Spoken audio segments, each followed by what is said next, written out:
अस्सलाम वालेकुम बेटा। वालेकुम अस्सलाम। कैसे हो सब? अल्हम्दुलिल्लाह। यस। अच्छा बेटा, आज का हमारा जो टॉपिक है मैथ्स में वो है एंगल्स।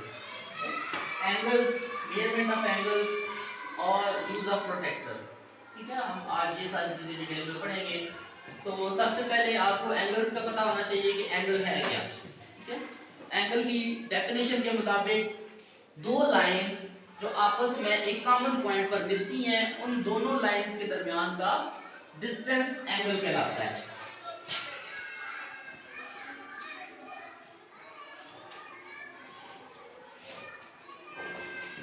बेसिकली इनको हम हमारा आज तक का जो एक बना हुआ है माइंड बना हुआ वो ये है कि ये एक लाइन है। बेटा ये लाइन नहीं है, ये रे है। ठीक है, क्या है? रे है। ये लाइन नहीं है। लाइन वो होती है जिसके दोनों सिरों पर आपके एरो हेड्स होते हैं और वो किसी भी जगह पर जाकर एंड नहीं होती। अगर इसी लाइन को आप दरमियान से तोड़ देते हैं, एक साइड को कट कर देते हैं और एक साइड पर एरो डालते हैं, तब वो रे बनती है। क्या बनती है? रे बनती है। ठीक है, तो आज के जो हमारे पास जो लाइंस हैं, ये आप इनको लाइन नहीं बोलेंगे बल्कि क्या बोलेंगे? रे बोलेंगे। ठीक है, तो इन दोनों रेस के दरमियान जो एक डिस्टेंस है ये वाला, इसको हम एंगल बोलते हैं। ठीक है, ये दोनों लाइंस जहां पर मिलती हैं इनको हम वर्टेक्स का नाम देते हैं। ठीक है, ओरिजिन भी बोलते हैं, वर्टेक्स भी बोलते हैं, लेकिन जो नाम है वो वर्टेक्स है। ठीक है, अच्छा, ये फर्स्ट लाइन है जहां से आप एंगल का स्टार्ट करते हैं, इसको हम बोलते हैं इनिशियल लाइन। क्या बोलते हैं? Initial line. जहां से आप एंगल का स्टार्ट लेंगे उसको हम बोलेंगे इनिशियल लाइन। ये हो गया वर्टेक्स, ये होगा इनिशियल लाइन।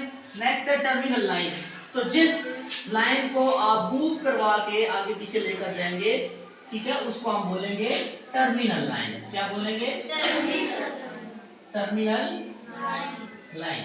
अब इन दोनों रेस के दरमियान जो डिस्टेंस होगा इसको आप एंगल का नाम देंगे। ठीक है, अभी जो मेन बुनियादी चीज हम यहाँ पर स्टार्ट करने लगे हैं वो है यूज ऑफ प्रोट्रैक्टर। ठीक है, डी जिसको आप बोलते हैं, तो हम आज उसका तरीका इस्तेमाल पढ़ेंगे। ये तो बुनियादी चीज थी जो मैंने आपको बता दी। ये जरा इसको फोकस करें। ये जो है ये आपका प्रोट्रैक्टर या डी है। हम इसको आज तक डी बोलते हैं लेकिन इसका ओरिजिनल नाम जो है वो प्रोट्रैक्टर होता है। ठीक है, इसका इस्तेमाल हम पढ़ेंगे, ये कैसे इस्तेमाल किया जाता है। ठीक है जी, अब अगर आपके पास डी मौजूद है तो आप इसको देखेंगे कि ये नीचे एक सीधी लाइन है। यहाँ पर अगर आप इसको फोकस करें तो ये बिल्कुल एक इसके नीचे सीधी लाइन होती है और इसके मिड में अगर आप बिल्कुल दरमियान में देखें तो एक गोल सर्कल आपको नजर आएगा, उसमें एक प्लस का साइन नजर आ रहा होगा। ठीक है, ये जो प्लस का साइन है ये वही है जिसको आपने अभी वर्टेक्स का नाम दिया है। ठीक है, इसको हम वर्टेक्स बोलते हैं। तो जब हमने किसी एंगल को मेजर करना होता है तो उसके लिए हम डी का इस्तेमाल करते कैसे हैं? ये जो वर्टेक्स है, ये जो इसके अंदर ये प्लस का साइन नजर आ रहा है इस सर्कल के अंदर, इसको हम लाके इस वर्टेक्स के ऊपर रख देते हैं। इस वर्टेक्स के बिल्कुल ऊपर रख देते हैं और इसको ऐसे एडजस्ट करते हैं कि जहां से आपकी नीचे वाली लाइन स्टार्ट हो रही है वो इस इनिशियल लाइन के बिल्कुल ऊपर हो। वो इस इनिशियल लाइन के बिल्कुल ऊपर हो। तो आप देखें जो प्लस का सिंबल है वो बिल्कुल मैंने वर्टेक्स के ऊपर रखा हुआ है और जो नीचे वाली लाइन है वो इनिशियल लाइन के ऊपर रखी हुई है। ठीक है, अच्छा, अब हम एंगल की मेजरमेंट करेंगे। तो अगर आप देखें तो ये जो इसकी टर्मिनल लाइन है वो कहाँ पर जा रही है? ये दरमियान से गुजर रही है 40 और 50 के दरमियान से।